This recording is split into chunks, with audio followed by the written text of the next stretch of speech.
There's an old saying in the military. It's been around longer than most of us. Most people hear stories like that and assume they're just rumors. Things soldiers say and forget. What you're about to hear isn't a rumor.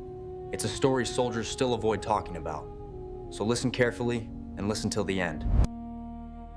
There's an old saying that's been passed around military circles for longer than most of us have been alive. It goes something like this: every base has its ghosts, but some bases, the ghosts have never left. Now, I want you to really think about that for a second. Think about how many men and women have walked through the gates of military installations across this country. How many have trained there, bled there, and yeah, how many have died there? We're talking about places that have existed through multiple wars, multiple generations. Places where the weight of sacrifice hangs so thick in the air you can almost taste it, and sometimes that weight doesn't just linger. Sometimes it refuses to let go. What I'm about to tell you isn't some campfire story cooked up to give you chills. This is a story that was shared with me by 3 different soldiers on 3 separate occasions who never met each other. They served years apart, different units, different MOs, but they all experienced something at the same location. And when you hear what that location is, when you understand what happened there, you're going to realize why some places earn their reputation. So stick with me here, because if you leave now, you'll never know what those soldiers saw. And trust me, you want to know. Fort Leonard Wood sits in the heart of the Misery Ozarks, sprawled across roughly 61,000 acres of dense forest, rolling hills and terrain that can go from peaceful to treacherous in a matter of steps. The Army established it back in 1940, right before America got pulled into the Second World War, and has been churning out soldiers ever since. Basic training, engineer school, military police, chemical corps. If you've served and you went through any of those pipelines, chances are you spent some time at Fort Leonard Wood. The locals have their own name for it. They call it Fort Lost in the Woods. And if you've ever been stationed there, you know exactly why. The place is isolated, remote in a way that makes you feel like civilization is a distant memory. Cell service cuts out in certain areas. Roads twist through forests so thick the canopy blocks out the sun. And at night, the darkness there. Now, here's what they don't put in the welcome brochures. Fort Leonard Wood has one of the highest concentrations of reported paranormal activity of any military installation in the United States. I'm not talking about 1 or 2 ghost stories that got exaggerated over the years. I'm talking about documented reports, sworn statements, incidents that got written up because commanders couldn't explain what their soldiers were experiencing. And at the center of it all, there's a place that even the most hardened drill sergeants won't go near. A training area so deep in those woods that it feels like stepping back in time. The soldiers I spoke with called it different things. One called it the Old Range, another called it Charlie Sector. The third one just called it that place and refused to say anything more specific, but they all described the same thing. They all talked about the same warning they were given, and they all admitted with varying degrees of shame and fear. Let me start with the first soldier. His name was Specialist Marcus Hendricks, though he asked me to change his last name for privacy reasons, so that's what I'm going with. Hendricks was a 12B combat engineer, went through Fort Leonard Wood in the fall of 2014. Young guy at the time, 19 years old. Thought he was invincible the way all 19-year-olds in the military do. He told me that during week 3 of training, his platoon was scheduled for a nighttime land navigation exercise. Now, if you've never done land nav, let me paint you a picture. They hand you a map, a compass, maybe a protractor if you're lucky, and they drop you out in the middle of nowhere with a list of points you need to find. You've got a time limit. You're usually alone or with one buddy, and the whole exercise is designed to push you, to teach you how to navigate when GPS isn't an option, and the only thing standing between you and a complete failure is your ability to read terrain. Hendricks said the night started normal enough. Cool air, clear sky, and the usual chaos of soldiers getting their gear squared away before stepping off. But he noticed something. Right before they loaded into the cattle trucks, those open-air transport vehicles that haul you out to training sites, one of the cadre pulled aside a few soldiers and had a quiet conversation with them. Hendricks couldn't hear what was said, but he saw the looks on those soldiers' faces when the conversation ended. They looked rattled. When Hendricks finally got to his starting point and stepped off into the woods, he was alone. That's how they run it sometimes. Just you and the dark. He had his red lens flashlight, his map, and roughly 4 hours to hit 5 points. Simple enough. He'd done this before in daylight. How hard could the night version be? The first hour went smooth. He found his first 2 points, marked his scorecard, and started moving toward point 3. But that's when things got strange. He said it started with a sound, not an animal sound, not the wind. It was like footsteps, heavy ones, moving parallel to him, maybe 20 or 30 meters to his left. He stopped. The footsteps stopped. He started walking again. They started again. Same pace, same rhythm, matching him step for step. Hendricks told me he figured it was another soldier on a different route. Made sense. There were dozens of them out there, so he kept moving. But every time he changed direction, those footsteps changed with him, and they were getting closer. He finally decided to call out. Just a simple, "Hey! Who's there?" shouted into the darkness. Nothing. Dead silence. Not even the bugs were making noise anymore. That's when he saw it. Or at least he saw something, a figure. Standing about 50 meters away, partially obscured by the trees, it wasn't moving. Just standing there. But the air around him, he said, suddenly dropped in temperature. And I mean dropped. It was September. It shouldn't have been that cold. But his breath started coming out in visible puffs like he'd stepped. He didn't find his other points that night. He made his way back to the rally point as fast as he could without running. And when he got there, 2 other soldiers were already waiting. They looked as shaken as he felt. One of them was muttering something about hearing a voice, a man's voice, calling his name. Except that soldier's name wasn't anything common. It was a family name, something nobody in his platoon even knew. And he heard it, clear as day, coming from somewhere in the trees, calling him deeper into the woods. Hendricks passed the land nav exercise because he had enough points, but he never went back to that sector again.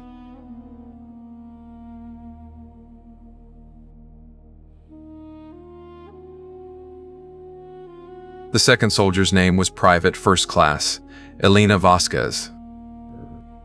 She came through Fort Leonard Wood in 2018, training to be military police.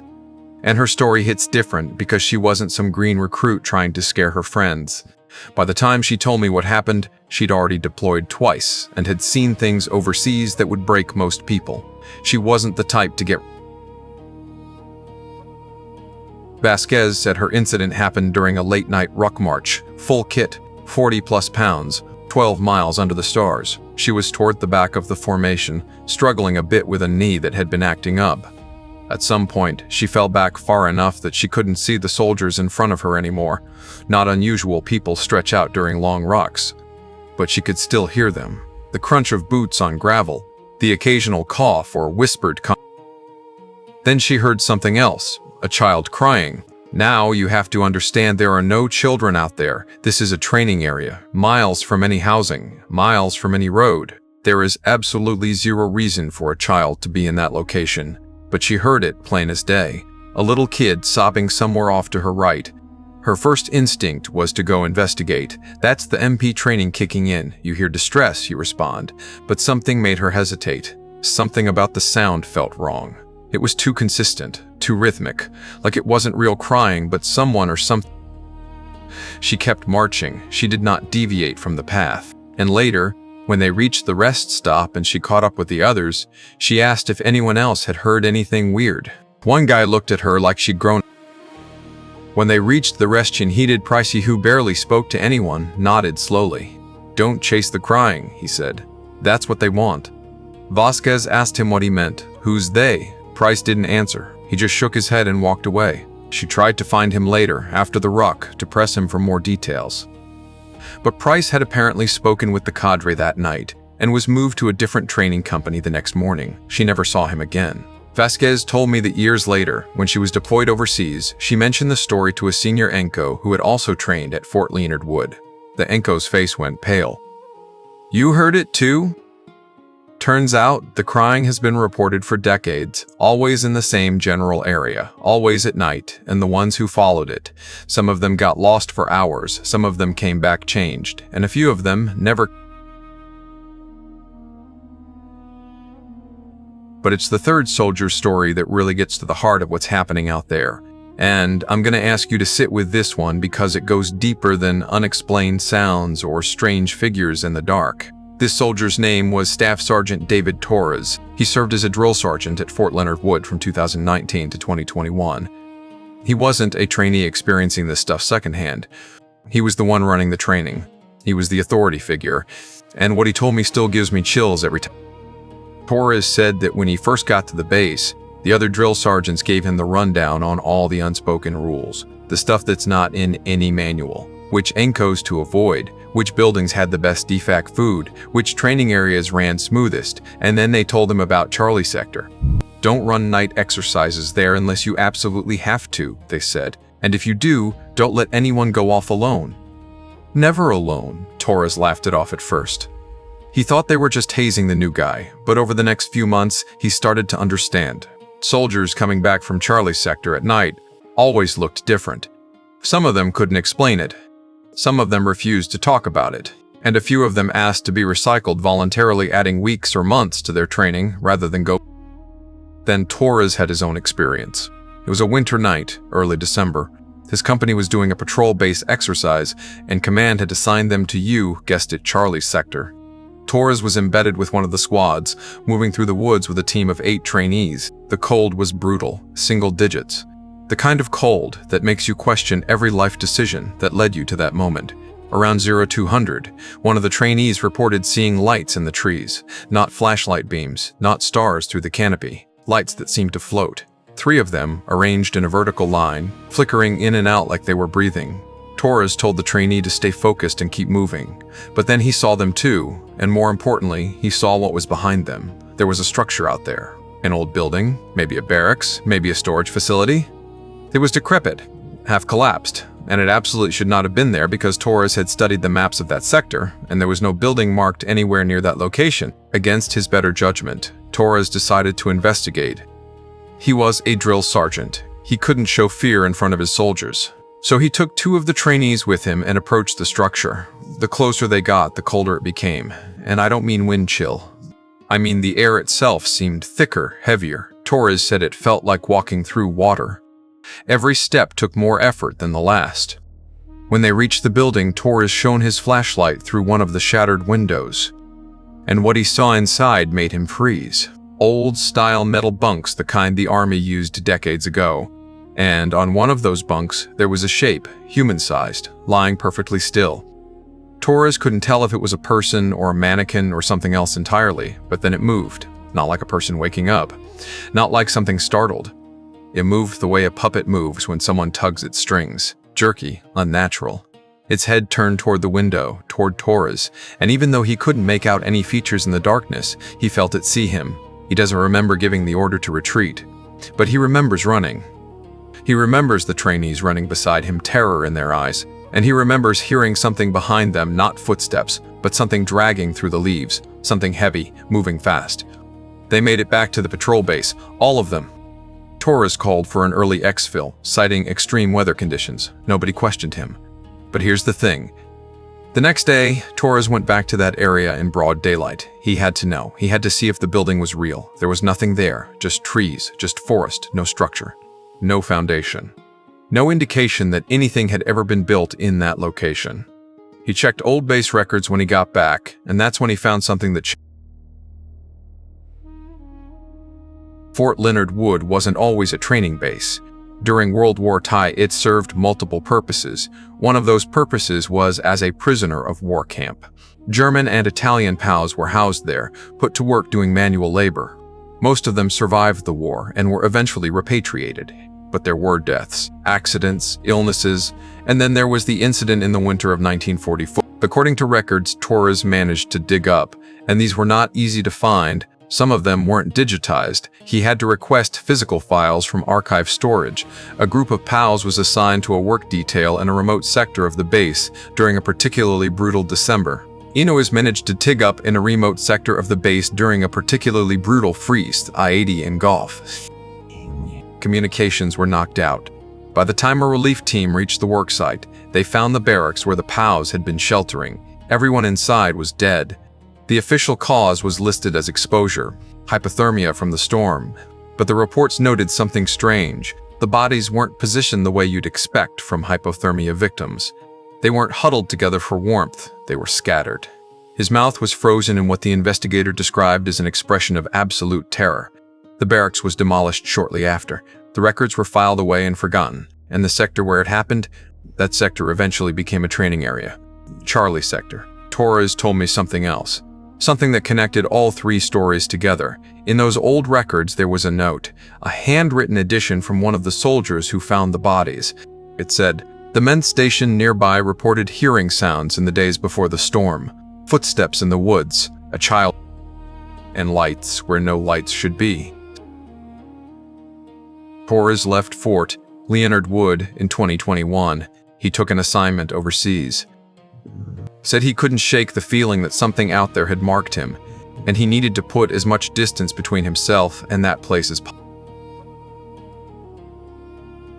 Hendricks got out of the army in 2018. He told me he still has nightmares about that figure in the woods. Sometimes he wakes up in a cold sweat, convinced that something is standing at the foot of his bed, watching him. He's moved 3 times since leaving the... Each time, he says, the feeling follows him for a few weeks. Vasquez is still active duty, currently stationed in Germany. She said she's made her peace with what happened, but she also said she's never going back to Fort Leonard Wood, not for any reason, not even to visit. And the other soldiers who experience things out there, most of them don't talk about it. The military isn't exactly known for encouraging discussions about the supernatural, but if you find the right veteran at the right bar after enough drinks, they'll tell you stories that'll make your... So now let me ask you something. Let me break down this fourth wall for a second and talk to you directly, because you've made it this far, and that means you actually care about what you just heard. What do you think is happening at Fort Leonard Wood? Is it residual energy? Some kind of imprint left by the trauma of those men who died in that barracks nearly 80 years ago? Or is it something more active, something intelligent, something that waited in those woods all this time, feeding on the fear of generation after generation of soldiers? And what about the crying child? The POWs were adult men. There were no children in that barracks, so where did that sound come from? What is it trying to lure people toward? I don't have the answers. I wish I did. But here's what I do know. Every military base has its stories. Every training ground has its legends. But most of those stories, when you dig deep enough, have rational explanations. They're exaggerations, misunderstandings, the human brain playing tricks in high-stress environments.